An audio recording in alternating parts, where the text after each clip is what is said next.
Nous allons encore écouter la parole de Dieu. Nous sommes dans les livres de Matthieu, chapitre 27. Matthieu, chapitre 27.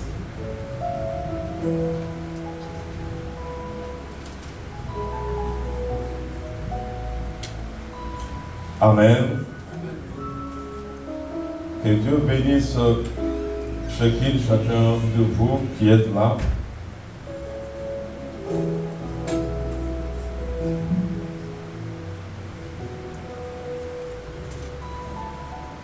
Merci à la chorale.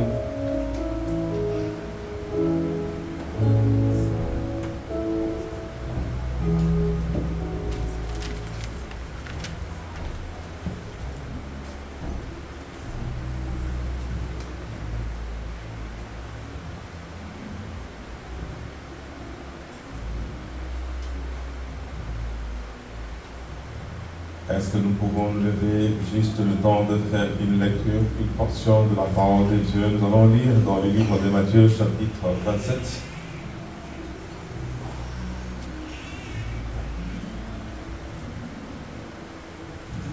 Nous commençons notre lecture à partir du verset 15.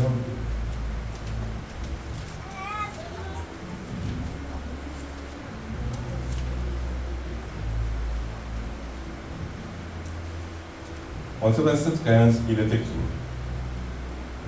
à chaque fête, le gouverneur avait coutume de relâcher un prisonnier, celui que demandait la foule. Ils avaient alors un prisonnier fameux, c'est-à-dire un grand prisonnier, nommé Barabbas. Comme ils étaient assemblés, Pilate leur dit: lesquels voulez-vous que je vous relâche, Barabbas ou Jésus qu'on appelle Christ? Car ils savaient que c'était par envie qu'ils avaient livré Jésus pendant qu'il siégeait au tribunal. Sa femme lui fit dire qu'il n'y ait rien entre toi et c'est juste. Car aujourd'hui, j'ai beaucoup souffert en songe à cause de lui. Verset 20. Les principaux sacrificateurs et les anciens persuadèrent la foule de demander Barabbas et de faire périr Jésus. Le gouverneur, reprenant la parole, leur dit: lesquels de deux voulez-vous que je vous relâche? Ils répondirent: Barabbas. Pilate leur dit: que ferai-je donc de Jésus qu'on appelle Christ? Tous répondirent: qu'il soit crucifié. Vous connaissez cette histoire, mais nous allons essayer de l'étudier autrement aujourd'hui. Nous sommes dans le livre de Jean, chapitre 8. Jean, chapitre 8, verset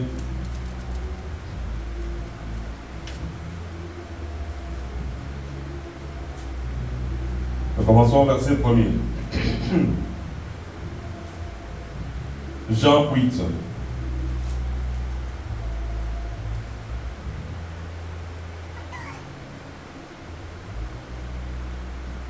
Jésus et la femme adultère. Jésus se rendit à la montagne des Oliviers, mais dès le matin, il alla de nouveau dans le temple et tout le peuple vint à lui. S'étant assis, il les enseignait.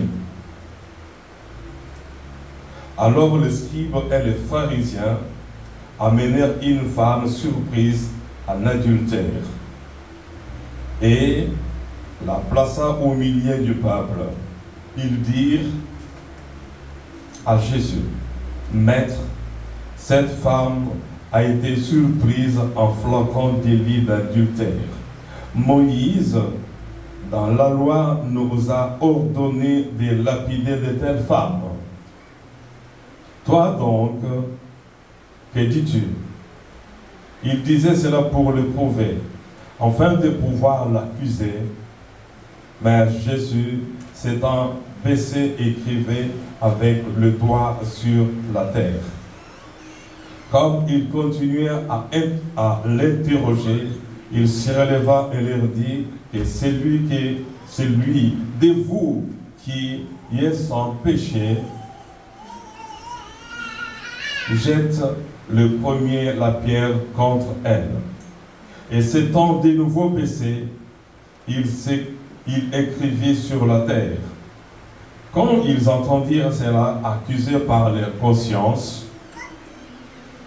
ils se retirèrent, l'un à un, depuis le plus âgé jusqu'au dernier. Et Jésus resta seul avec la femme qui y était là au milieu. Alors, s'étant relevé, il ne voyant plus que la femme, Jésus lui dit, « Femme, où sont ceux qui t'accusaient? Personne ne t'a condamné. » Elle répondit, « Non, Seigneur. » Jésus lui dit, « Je ne te condamne pas non plus. Va et ne pêche plus. » J'aimerais demander à quelqu'un de prier pour que le Seigneur lui fasse grâce, nous aide à comprendre cette parole. Je demande aussi à chacun de vous de prier pour moi, pour que je puisse communiquer fidèlement la parole de Dieu, la volonté de Dieu. Amen. Prions ensemble. Notre Dieu, notre Père, je suis debout devant ton peuple, devant ce que tu as aimé avant qu'il ne vienne au monde, ce que tu as invité toi-même. Tu es appelé à ta Elroy, le Dieu qui parle, le Dieu qui avait parlé à Agar, le Dieu qui avait vu Agar dans le désert. Tu nous parles encore ce matin et tu nous vois tous ce matin. Accepte de nous parler, accepte de nous enseigner, parce que tu es venu pour nous sauver. Que ton Esprit Saint nous vienne en aide pour nous communiquer ta volonté. Nous te le demandons au nom de Jésus-Christ et nous disons Amen. Amen. Vous pouvez vous asseoir en acclamant le Seigneur notre Dieu. Alléluia. Amen, amen, amen, amen. Nous allons essayer d'étudier une portion de la parole de Dieu. Et soyons attentifs. Le thème de ce matin, nous allons le tirer de ces deux lectures que nous venons de faire. Le thème est « Voici la vraie histoire de Barabbas et de la femme adultère ». Il dit « Voici la vraie histoire ». La vraie histoire, quand on dit qu'il y a la vraie, c'est que peut-être il y a une fausse histoire. Ici, on va parler de la vraie histoire de la femme samaritaine et de la femme adultère et la vraie histoire de Barabbas. Je vais aller tout droit au but pour expliquer quelque chose de très simple. Barabbas, le nom Barabbas signifie fils d'un père. Dis cela en ta langue maternelle, tu comprendras. Chacun de nous a un père. Barabbas signifie fils d'un père. C'est l'enfant d'un père quelque part. Mais on ne donne pas le nom de son papa. On dit tout simplement qu'il est le fils d'un père. Mais on ne donne pas le nom de son papa. Barabbas signifie, en lingala, moi Yamutu, en solé, je ne sais pas comment on va dire. Dis cela en ta langue, tu comprendras mieux. Mais on ne donne pas le nom de son papa, on dit seulement que fils d'un père. Et ici, il y a un concours de circonstances, c'est la rencontre entre le Fils d'un Père et le Fils de Dieu. Le Fils de Dieu, vous connaissez son nom, c'est Jésus, et l'autre, c'est le Fils d'un Père. On ne donne pas le nom de son Père. C'est pour te dire que cette histoire, la vraie histoire de Barabbas, la vraie histoire de la femme samaritaine, vous allez la découvrir. Peut-être vous parlez de Barabbas sans comprendre la vraie histoire de cet homme. Vous parlez de la femme adultère sans connaître l'identité de cette femme adultère. Barabbas était arrêté pour un meurtre. Il avait tué et il n'était pas seul. Ils étaient nombreux, mais on avait arrêté seulement 3. Et de ces 3, le chef c'était Barabbas. Barabbas, le jour où Jésus et les autres étaient condamnés à mort, la Bible ne montre pas les procès de 2 brigands. On ne dit pas qu'eux aussi étaient jugés le même jour. Il y avait eu jugement de 2 brigands, mais il n'y avait pas eu jugement de Barabbas. Disons, il y a eu 3 jugements. Le jugement de Jésus-Christ, le jugement de 2 brigands condamnés à mort, mais il n'y a pas eu jugement de Barabbas. Jugement du fils d'un père. Un fils d'un père. Et lui, on ne l'a pas jugé. Vous connaissez bien son histoire. J'aimerais vous donner sa vraie histoire.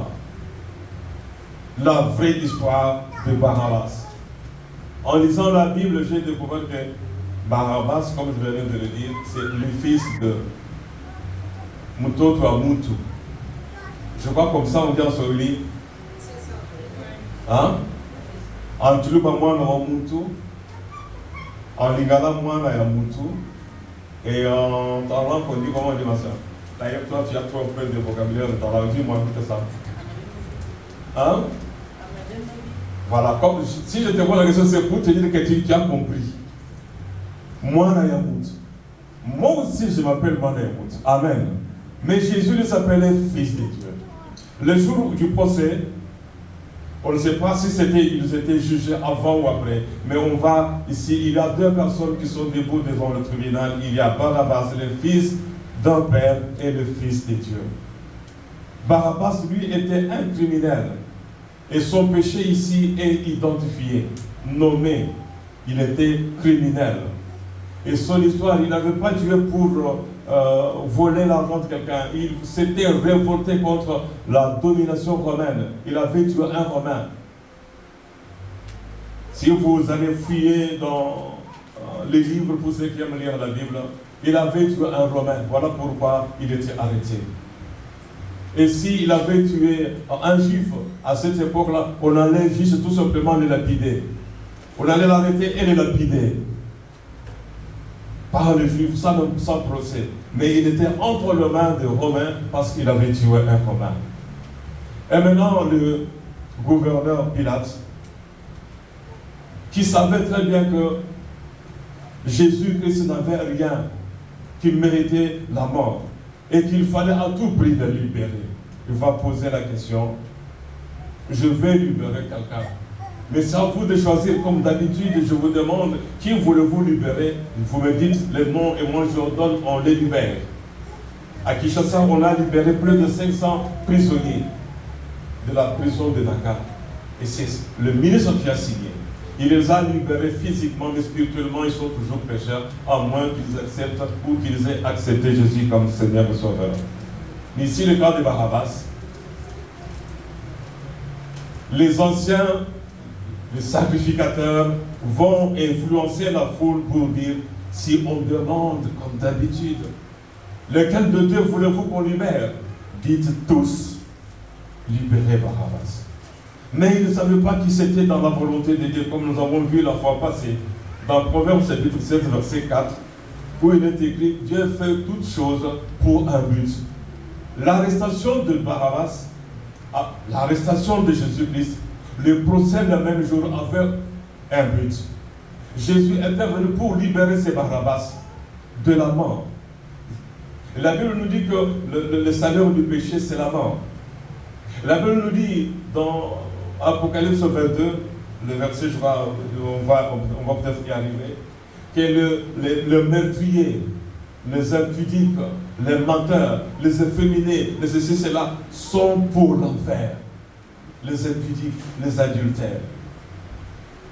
Je veux parler seulement de ces deux pécheurs. Il y a la femme adultère, il y a le meurtrier. Est-ce qu'il y a un meurtrier parmi nous? Peut-être vous pouvez ne pas le savoir. Peut-être vous le savez. Si vous le savez, c'est peut-être toi le meurtrier, Bartimée. Et pour aller tout droit au but, la vraie histoire de Barabbas,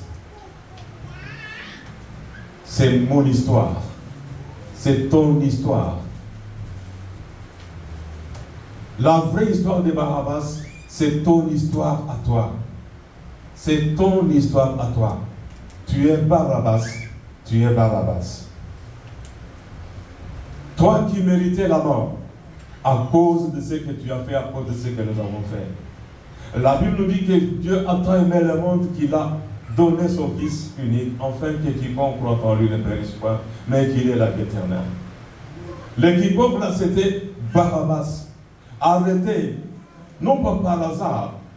Dieu savait bien, pour montrer et démontrer à tout le monde que mon Fils est venu sauver les pécheurs, qui n'avaient jamais été dans les temples, qui n'avaient jamais été, qui n'étaient pas disciples de Jésus-Christ. Mais par la grâce de Dieu, on arrête Barabbas et on arrête Jésus et le procès est organisé. On demande qui de deux doit être relâché. Relâcher Barabbas. Regardez bien. Pourquoi ils avaient demandé de relâcher Barabbas? Cet homme était brigand. Est-ce que c'était son premier crime? Je ne sais pas. Deuxième, je ne sais pas. Mais ce que je veux dire à quelqu'un, et me le veux dire moi-même, Barabbas avait eu la vie sauve parce que Jésus-Christ était présent. Si Jésus n'était pas là ces jours-là, Barabbas allait mourir. On n'allait même pas organiser les procès, ni donner son nom, oui, lequel de deux voulez-vous que je libère? Si Jésus n'était pas là, Barabbas allait passer par la mort. Il allait mourir. Peut-être sans procès ou avec procès. La vraie histoire de Barabbas, c'est ton histoire à toi. C'est mon histoire. Nous méritons tous la mort. Nous méritons tous l'humiliation. Mais il y a quelqu'un qui a accepté de prendre notre place. Il est monté sur la croix. On l'a déshabillé. Il a été couronné d'épines. Il a été flagellé. On a même craché sur lui. On l'a insulté. Lui, le Créateur, a été frappé par l'homme créé à son image. Lui, le Fils de Dieu, a été flagellé par les hommes qu'il était venu chercher et sauver. Barabbas, c'est toi. Barabbas, c'est toi, mon frère. Barabbas, c'est toi, ma soeur. Et maintenant, pourquoi je dis que c'est ton histoire? La vraie histoire de Barabbas, c'est mon histoire, c'est ton histoire. Parce qu'il y a un homme qui est mort à la place de Barabbas. Il y a un homme qui est mort à la place de Barabbas. Il y a le Fils de Dieu qui est mort à la place d'un fils, d'un homme, d'un père. Jésus est mort à ta place. Maintenant, imaginez-vous, Barabbas est libéré, il est parti. Barabbas sort de la prison, il part. Je ne sais pas s'il était parti en marchant. Je ne sais pas qu'est-ce qui s'était passé dans sa tête. Il dit, est-ce que je rêve, je suis gracié, ou c'est une erreur? Mais je crois qu'à la place de Barabbas, si moi j'étais lui, je ne pense pas que j'étais sorti du gouvernement en marchant lentement. Je crois que Barabbas avait couru plus que tous ceux qui ont remporté des médailles à Paris. Pour qu'il ne soit pas rattrapé. Bien aimé, je voudrais dire à quelqu'un, ne nous laissons pas rattraper par le diable. Christ est déjà mort. Il a payé le prix. Si Barabbas était revenu encore, commettre le même péché, le même meurtre, Et s'il s'était fait encore arrêter, il n'allait avoir aucune chance d'être encore sauvé. Il n'y a point de salut en dehors de Jésus-Christ. Nous avons péché plus que Barabbas. Lui, il avait commis un seul péché, c'était le meurtre. Mais beaucoup d'entre nous ont commis plusieurs meurtres. Il y a ceux qui ont avorté ou fait avorter. Il y a des hommes qui ont ordonné aux filles qu'ils avaient enceintes d'avorter plusieurs fois. Ce sont de Barabbas. Et même des filles qui ont avorté aussi sont des criminels. Ce sont aussi des Barabbas. Mais regardez maintenant la grâce de Dieu, c'est de sauver tous ces Barabbas. La vraie histoire de Barabbas, c'est l'histoire, c'est mon histoire, c'est ton histoire, l'histoire de nous tous les pécheurs. J'aimerais que nous comprenions lorsque nous allons à l'église. Nous n'allons pas à l'église pour pleurer à quelqu'un, nous allons à l'église pour pleurer à Dieu et surtout pour le salut éternel. On ne vient pas à l'église seulement pour des futilités.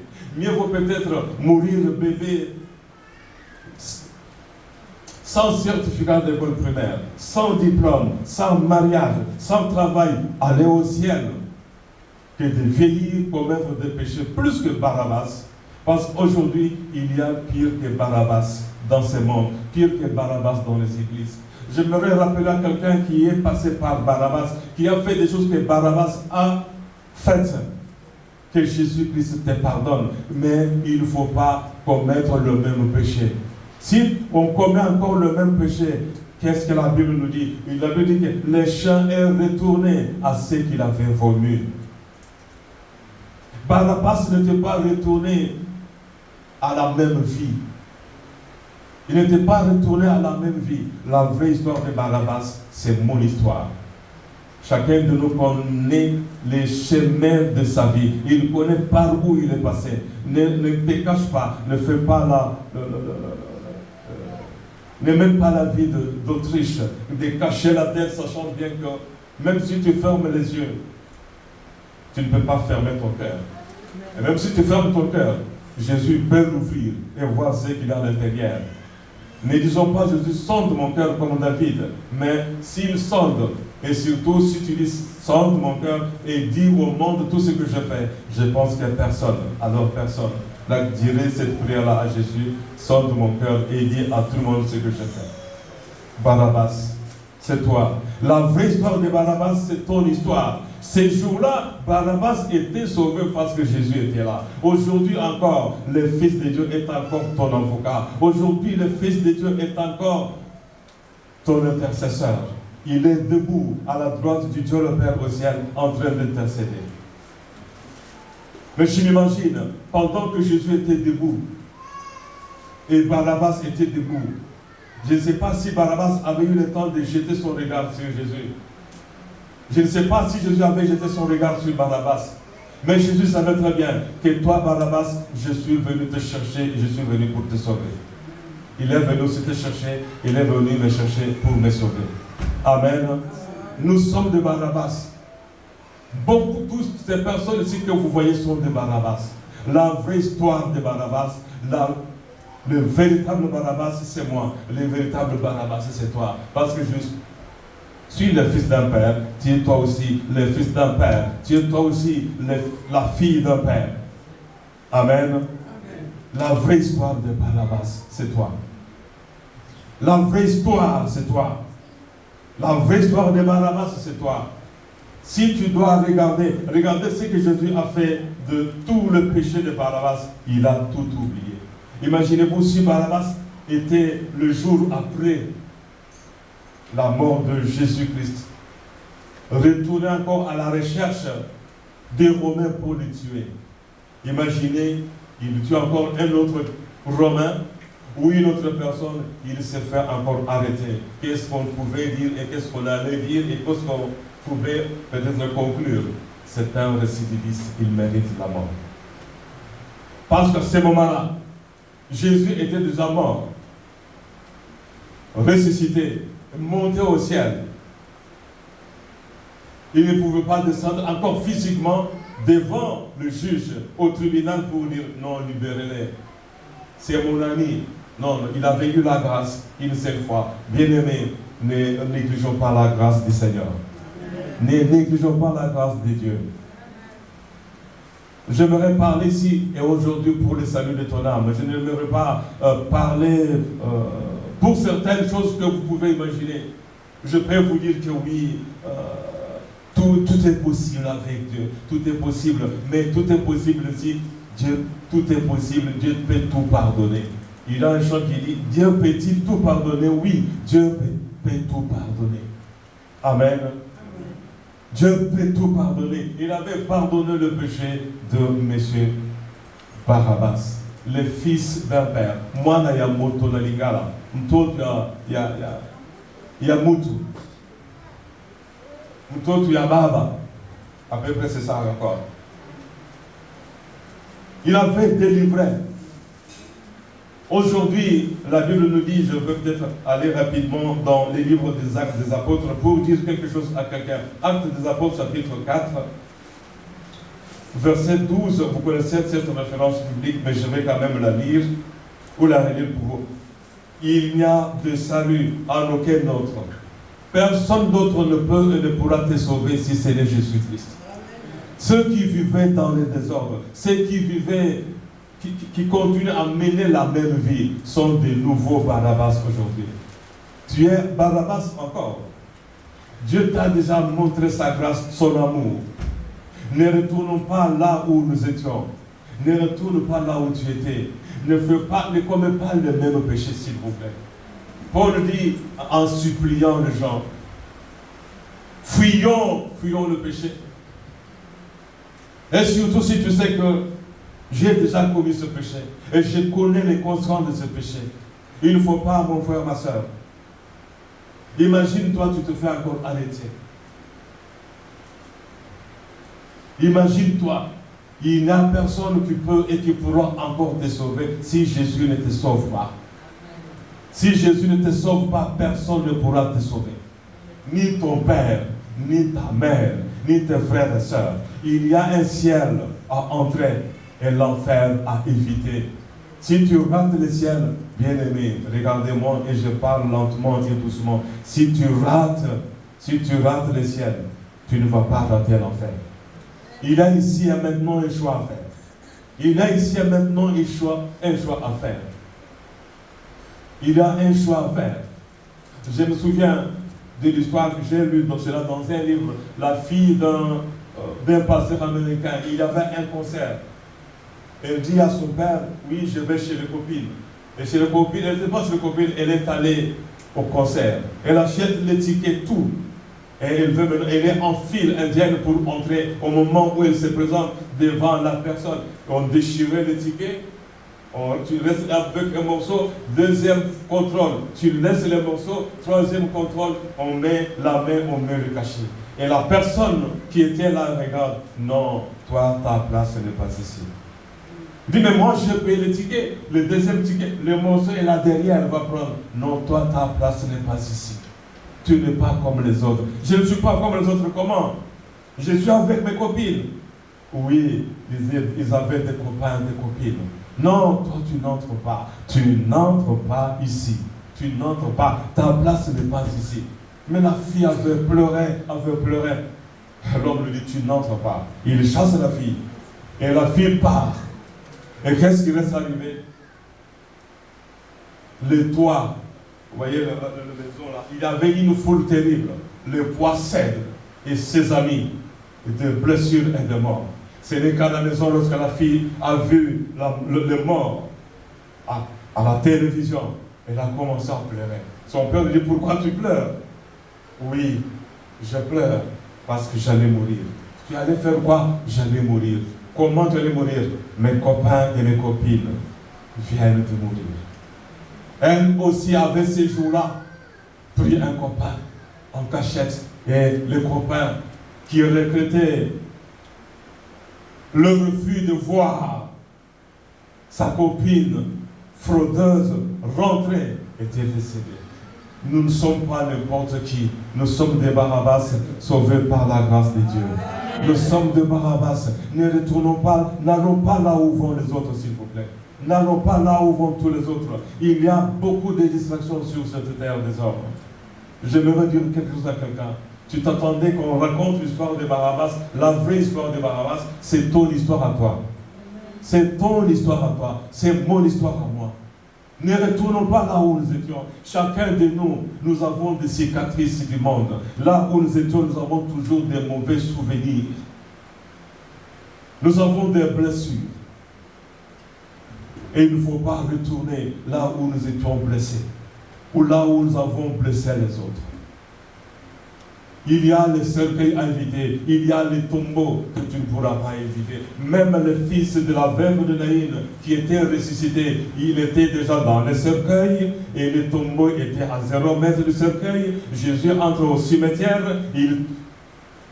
je ne sais pas si le cercueil était déjà fermé, mais Jésus ouvre le cercueil, il touche le jeune homme sort du cercueil, il regarde, où suis-je? Au cimetière, c'est quoi? Mon cercueil, ça, c'est ma tombe. Il retourne à la maison, posez-vous la question, qu'est-ce qu'on avait fait du cercueil? Il ne faut pas chercher encore un deuxième cercueil pour toi, bien-aimé. C'est toi, Barabbas. On te supplie, ne retourne pas là où tu étais. Tu sais là où tu étais, c'est que avec qui tu étais et ce que nous faisons. Je crois même que Barabbas sait très bien là où il avait attrapé les messieurs romains qu'ils avaient tués. Il savait très bien qu'il était maintenant identifié par la police, par la sécurité, par l'armée romaine et par le gouverneur. Et même s'il était encore arrêté pour la deuxième fois, le gouverneur lui-même allait s'étonner. Barabbas, c'est encore toi. Quelle chance, quelle grâce tu as eu. Et tu as laissé passer cette chance. Cet homme de Galilée qui est mort à ta place est monté au ciel et maintenant qui va encore te défendre. Bien-aimé, en dehors de Jésus-Christ, il n'y a personne qui pourra encore te sauver. Acceptons Jésus-Christ. Je suis venu avec ce message ce matin pour me dire moi-même que c'est moi, Barabbas. Vous pouvez prendre toute la liste de mes péchés, vous pouvez même les afficher sur Internet, vous pouvez dire n'importe quoi. Je dirais oui, je fais cela. Amen. Barabbas ne pouvait pas nier. Parce qu'il y avait un tombeau quelque part, là où était enterré le Romain qu'il avait tué avec ses copains. Il ne pouvait pas nier. Toi aussi, tu ne peux pas nier. Tu sais là où tu étais, ce que tu as fait, avec qui tu as fait cela. Tu sais ce que tu as volé. Les hôpitaux où tu étais, tout ce que tu as fait, tout ce que nous avons fait, ces films-là est devant Dieu. C'est lui qui accepte les fils de Dieu aujourd'hui. Vous voyez ce que le Fils de Dieu va faire. Il a une liste de tes péchés. Et la Bible nous dit, il a déchiré les ordonnances dont les actes le condamnaient. Si Jésus a déchiré, il ne faut pas encore qu'on reprenne encore une autre liste de tes péchés pour la deuxième fois. Comme il a déjà déchiré, repens-toi, repentons-nous, acceptons l'œuvre de la croix. Acceptons l'œuvre de la croix.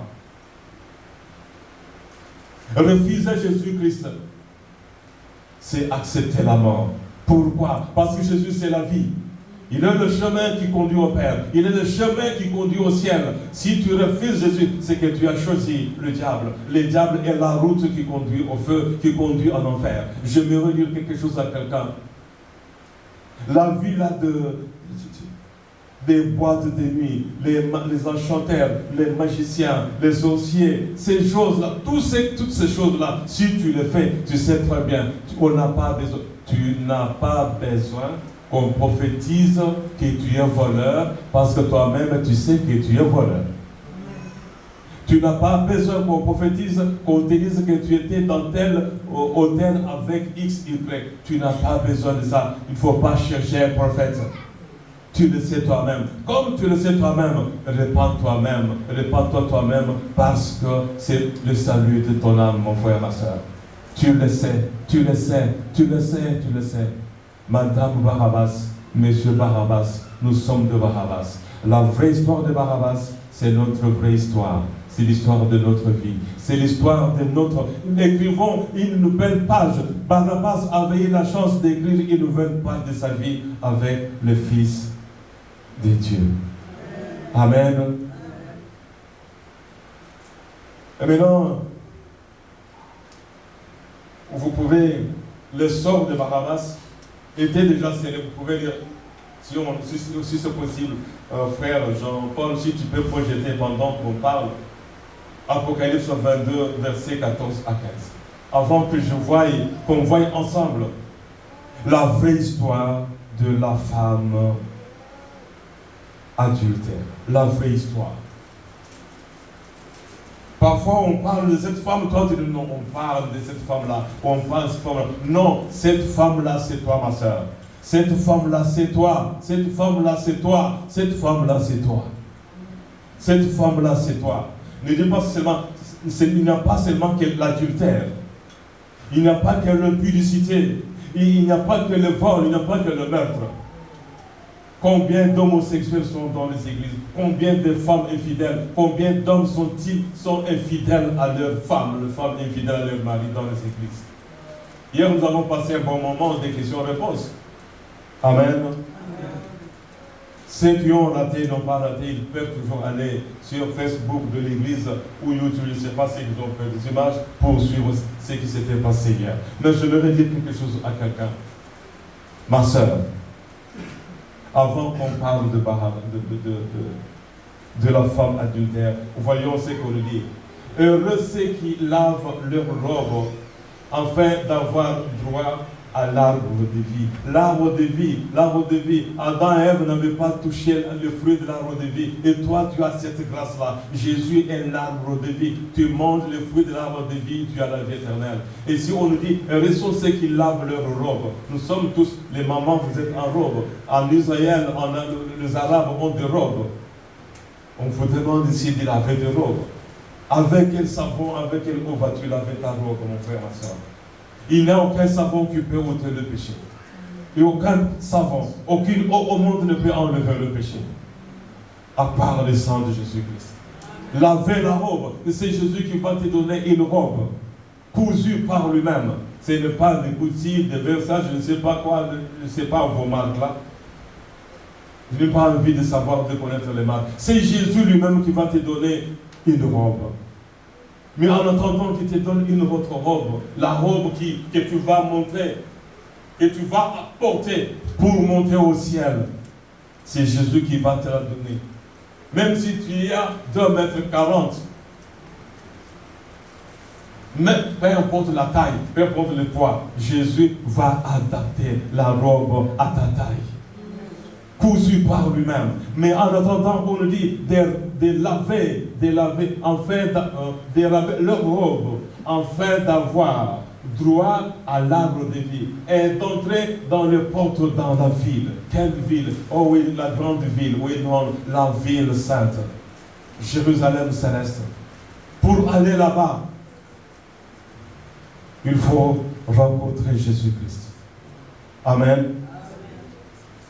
Ok. Dehors, les chiens. Les chiens, c'est quoi? Ce n'est pas les chiens qui sont là dans la rue. Les chiens sont des hommes et des femmes qui commettent le même péché. Ici, ce n'est pas bon à dire, mais je le dis. Qui peut vomir? Tu manges un steak au restaurant, tu payes trop cher. Tu sors, tu vomis. Est-ce que tu peux demander encore l'assiette au restaurant, de ramasser? Et lorsqu'on va pour t'autoriser de mettre les vomissures sur la table pour que tu manges encore, tu ne vas pas le faire. Mais ici, les chiens, ce sont les hommes qui commettent le même péché. Vous pouvez parler, on va parler, on va parler, on va prêcher, on va prêcher. Ils n'accepteront jamais. Ils n'accepteront jamais. Ils vont manger ce qu'ils ont vomi. Amen. Est-ce qu'il y a des hommes et des femmes qui mangent ce qu'ils ont vomi? Oui. Chaque fois qu'on retourne dans le même péché, la Bible nous dit, ceux qui commettent le même péché, il y a une différence entre commettre un péché, vivre dans le péché et pratiquer le péché. Vous voulez que j'explique bien que je fasse? Hein? C'est lui qui a une bague magique. Il vit dans le péché. Il sait bien qu'il est magicien. Une femme qui s'est prostituée, qui a un bureau qui reçoit les gens chez lui. Il vit dans le péché. Un homme qui va voir ces femmes-là régulièrement, il pratique le péché, il vit le péché. Mais celui qui est tombé une fois et qui le regrette, celui-là a commis le péché. Il a commis le péché, continue à le commettre, vivre encore dans le même péché. Là, il n'y a pas une différence entre le chien et ce genre de personnes. Les enchanteurs sont les magiciens, les impudiques. C'est le mot-là impudique, pudicité, qui va faire le trait d'union entre Barabbas et la femme adultère. Mais terminons quand même, bien aimé la lecture. Les meurtriers, Barabbas c'est le meurtrier, et là, l'idolâtrie. Vous avez des choses du monde à la maison. Il y a des hommes qui sont ici à l'église qui ont des idoles. J'ai vu les musiciens, un musicien du monde, quand il va, vous voyez, à ces bonnes idoles, les gens se précipitent pour faire des photos avec les magiciens, avec les musiciens du monde, à selfie. Et où on demande des photos avec. Tu ouvres bien la bouche parce que on te fait une photo avec un magicien, avec une personne pourrie du monde. Les idolâtries. Et quiconque aime et pratique les mensonges. Il n'y a pas que ça, bien aimé. Il y a l'orgueil. Moi, je sais tout. Moi, je peux tout. Tu ne peux rien. La preuve que tu ne peux rien, tu ne connais pas le jour, la date de ta mort et aussi et surtout où tu seras après la mort. Église, amen. Amen. Amen. J'aimerais dire quelque chose à quelqu'un. Voici la vraie histoire de Barabbas et voici la vraie histoire de la femme adultère. Pour parler de l'adultère, une fille qui sort avec un garçon, on n'appelle pas ça adultère, c'est de l'impudicité. C'est de la... Je suis devant l'autel saint de Dieu. Cette fille-là n'est pas adultère. Les garçons, s'il est célibataire, ce n'est pas de l'adultère. Mais on parle de l'adultère lorsqu'il y a une femme mariée, un homme marié. Mais ici, dans l'histoire que nous allons lire dans Jean chapitre 8, Jean chapitre 8,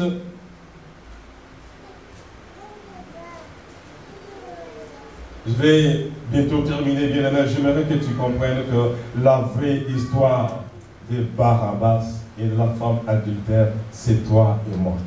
Amen. Peut-être on peut parler de tes péchés par les autres. Très bien. Une autre femme appelée la femme adultère. Tout le monde parlait de cette femme-là. Mais cette femme rencontre Jésus, Jésus pardonne le péché. Dès qu'elle est sortie, on pouvait encore l'appeler la pécheresse. Mais les gens ne savaient pas qu'elle venait d'être pardonnée et elle venait même de recevoir le ticket pour le ciel. J'aimerais qu'à la sortie de ces cultes, que tu deviennes une autre femme, que tu deviennes une autre personne. Amen. Et que ceux qui t'ont condamné ou te condamnent encore disent le contraire. Jean 8. Jésus et la femme adultère. Nous avons déjà fait la lecture. Verset 3. Alors les scribes et les princes et les pharisiens amenèrent une femme surprise en adultère.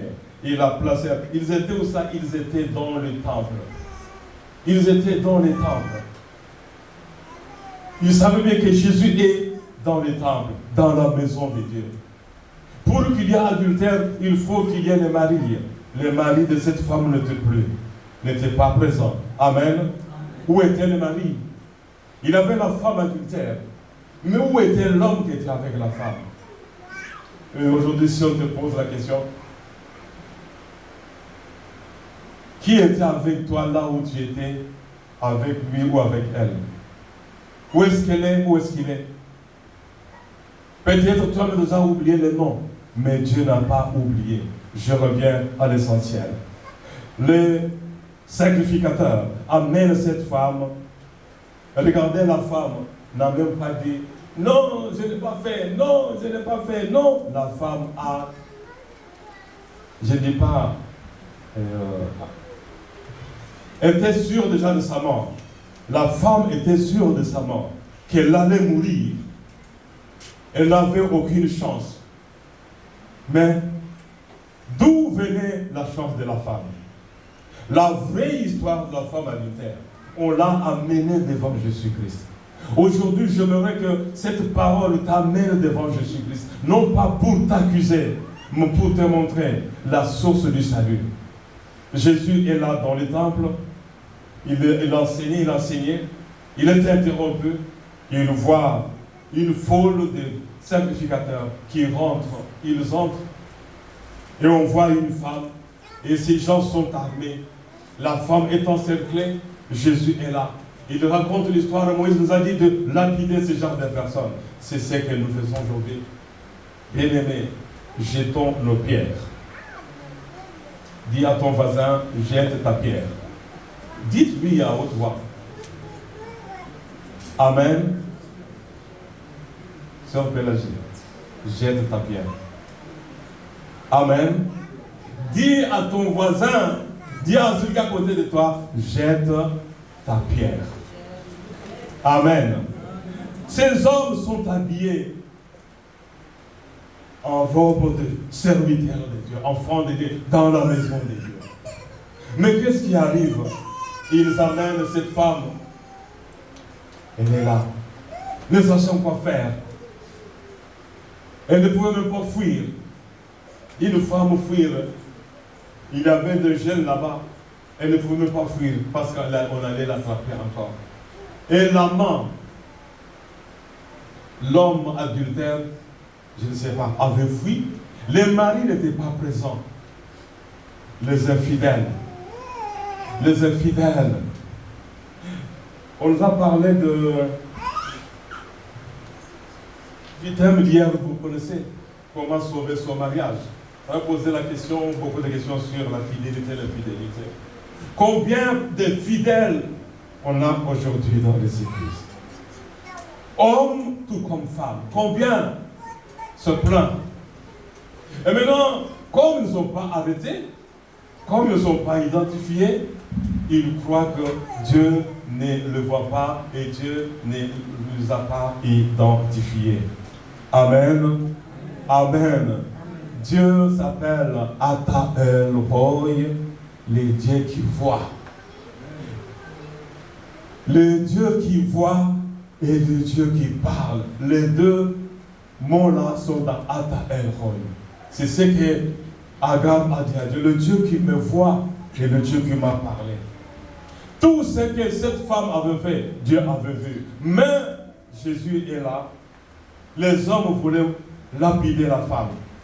Mais ils voulaient la lapider avec la permission de Jésus-Christ. Jésus est venu. La vraie histoire de la femme adultère est que Jésus ne veut pas te lapider. Pourquoi? Parce que c'est lui-même la pierre. Je ne sais pas si vous voyez ce que je vais dire. C'est lui-même la pierre. Après, il dit que celui qui n'a pas de péché jette la pierre. Tout le monde,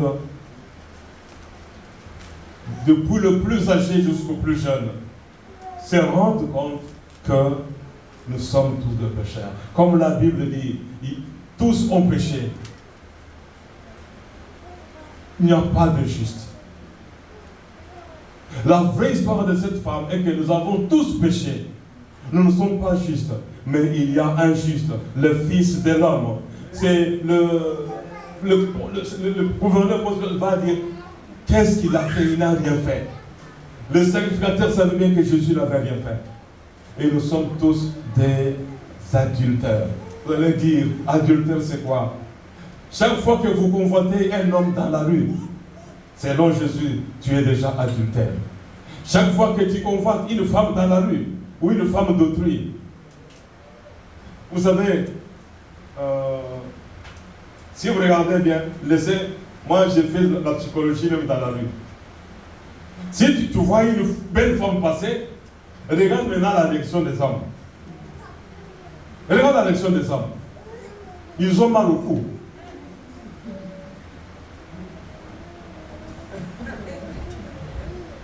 Amen. Pourquoi ça? c'est déjà l'adultère. Amen. Vous convoitez une femme, qu'elle soit célibataire ou mariée, vous êtes déjà adultère. C'est pourquoi j'aimerais dire quelque chose à quelqu'un. Vous les célibataires, si vous voulez épouser une femme, choisis la plus belle pour t'empêcher de convoiter les femmes d'autrui. Et fais tout pour qu'elle soit au top, que tu l'habilles. Quand tu la regardes, tu dis waouh, quelle grâce. Amen. Mais si tu vas prendre n'importe quoi,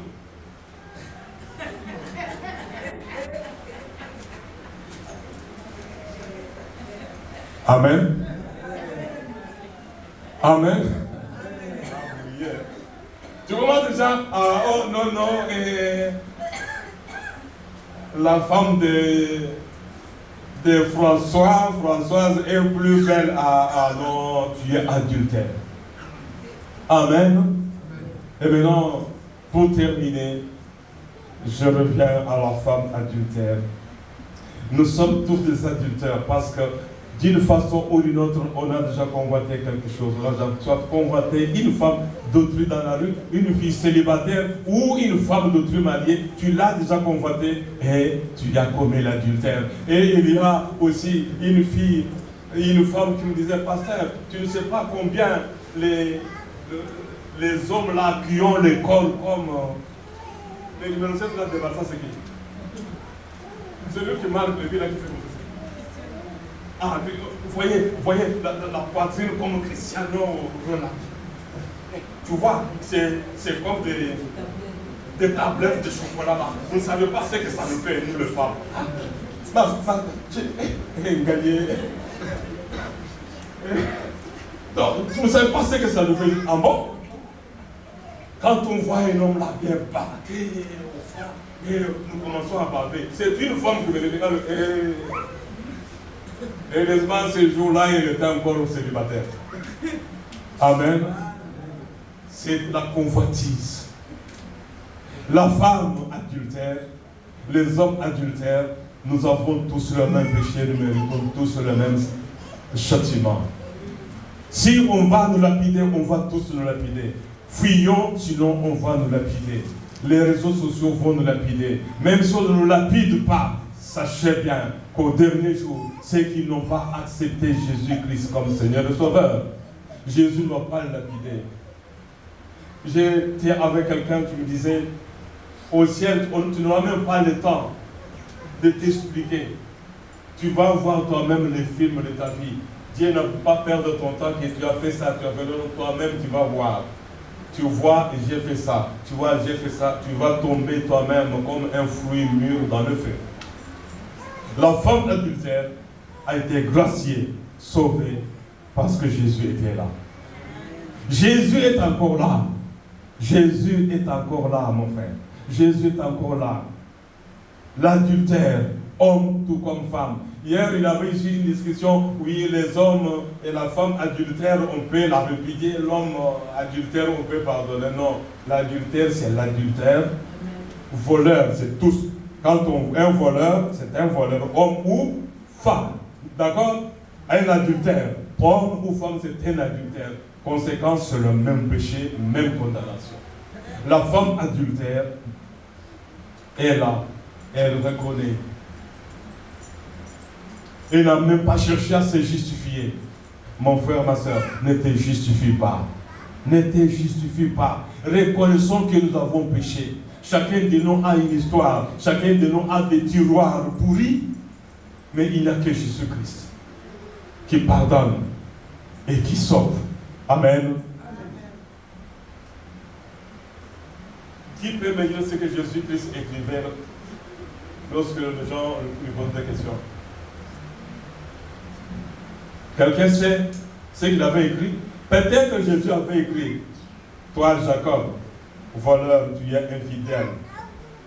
Toi, tu es ceci. On ne dit pas. Jésus, peut-être il écrivait les noms de chacun avec le péché sur la terre. La même chose aussi. Jésus connaît nos péchés. Nous sommes tous des hommes, des femmes adultères dans la pensée, même si tu n'as pas été trop loin. Amen. Amen. Même si tu n'as pas été trop loin, j'aimerais dire quelque chose à quelqu'un. Jésus-Christ te dit, va, mais ne pêche plus. Ne retourne pas là où tu étais. La vraie histoire de la femme adultère, c'est ton histoire à toi avec Jésus, c'est ton histoire personnelle avec les hommes et les femmes qui t'accusent. Les hommes t'accusent, mais Jésus-Christ est venu pour chercher et sauver ceux qui étaient perdus. Même si on a... Vous savez, il y a certaines choses qui se passent sur les réseaux sociaux. J'ai dit, ça si c'est moi, une minute après la lecture de la publication, je tombe, je meurs. Ces gens-là ont un cœur métallique. Certaines choses que je vois sur le net, si ça arrive à d'autres personnes, entre elles peuvent tomber et mourir sur place. Mais les autres ont le cœur métallique. Ce sont des mécaniciens. Les cœurs se prennent comme des moteurs. Ils supportent ça. Mais certains, ça tourne au clic, paf, et ils tombent et ils meurent. Vous voyez, des pères de famille, il y a des scandales qu'on appelle à l'université scandales, et ils sont là courageux et ils lui vivent encore. Il est content. Amen. Amen. La vraie histoire de la femme samaritaine, de la femme adultère, c'est ton histoire. Amen. Amen. Ce matin,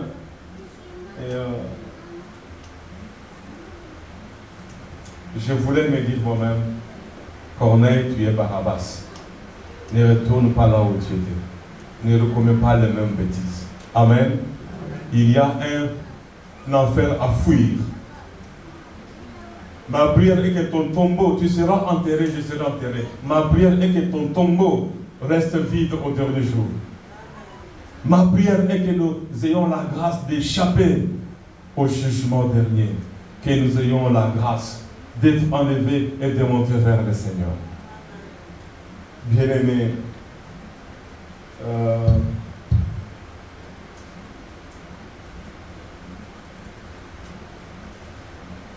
les deux autres brigands sont parmi nous. Mais Jésus les avait suivis. Ils avaient suivi Jésus jusqu'au sur le mont de Golgotha. Et Jésus va dire, Père, pardonne-leur car ils ne savent pas ce qu'ils font. C'est la parole de Jésus-Christ ce matin pour toi et pour moi. Jésus demande à Dieu, Papa, pardonne à ces hommes. Ils ne savent pas ce qu'ils font. Ils savaient ce qu'ils faisaient, mais ils ne connaissent pas les conséquences de leur péché. Est-ce que nous pouvons maintenant lever, bien-aimés? Lèvons-nous. Écrivons une nouvelle histoire. Une nouvelle histoire. Les hommes infidèles, vous savez combien de femmes souffrent. Combien de femmes souffrent à cause de l'infidélité de leurs femmes, de leurs maris. Combien de femmes pleurent à cause des maris d'autrui. Hier, ma soeur avait dit quoi? Mon gars,